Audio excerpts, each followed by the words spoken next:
নমস্কার বন্ধুরা, কেমন আছো? রিঙ্কু রান্নাঘরে সবাইকে স্বাগত জানাই। আজ আমি বানাবো ম্যাঙ্গো মালাই, একদম ইউনিক একটা ডিজার্ট। এটা কিন্তু ঘরে কিন্তু বানাতে পারবে, চটপট বানিয়ে ফ্রিজে রেখে দেবে, দারুণ খেতে। আমি দেখো তার জন্য আমের মধ্যে চিনি দিয়ে ব্লেন্ড করে নিয়েছি মিক্সিং বোলেতে। এদিকে আমি নারকোলটাকেও কুড়িয়ে রেখে দিয়েছি।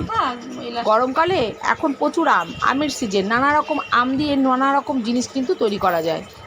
নারকোল ব্লেন্ড করে দেখো ম্যাঙ্গোটা আমি রেখে দিয়েছি। এদিকে নারকোলটাও আমি মিষ্টি কিনা একটু মুখে দিয়ে দেখবে, যদি খুব বেশি মিষ্টি হয় চিনি কম দিলেও হবে। আমি এখানে 2-3 চামচ চিনি দিয়ে দিয়েছি, সঙ্গে দিয়েছি ভেজানো 2টো আমন্ড। তুমি চাইলে এর সঙ্গে কাজু কিশমিশ আরও কিছু দিতে পারো, আমার কাছে ছিল না তাই আমি দিইনি। একদম রেডি হয়ে গেছে। এবার আমি গার্নিশিং করব। একটা গ্লাসের পাত্রের মধ্যে নিয়ে দেখো তার তলায় দিয়ে দিলাম একটুখানি নারকেলের পিউরিটা।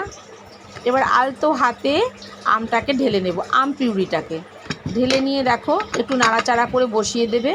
বসিয়ে দেওয়ার পরে আলতো হাতে আবার ধীরে ধীরে নারকেলের মালাইটাকে কিন্তু বসাবে। দেখতেও যেমন সুন্দর, খেতেও কিন্তু দারুণ। এটা কিন্তু ফ্রিজে রেখে খাবে। নতুন নতুন জিনিস করতে ভালো লাগে না বলো? আর আম কিন্তু প্রচুর ফাইবার, আম কিন্তু খুব স্বাস্থ্যকর।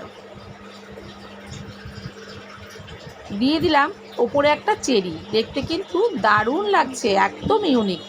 তোমরা কিন্তু চটপট বানিয়ে ফেলো, বানিয়ে একবার দেখো খেয়ে কেমন হয়েছে। আমার ম্যাঙ্গো মালাই কিন্তু একদম রেডি। এটা আমার নিজস্ব নাম, আমি নিজের চিন্তাভাবনাতেই এটা কিন্তু করেছি। ভালো লাগলে লাইক করবে, কমেন্ট করবে। সবাই ভালো থাকবে। Bye bye.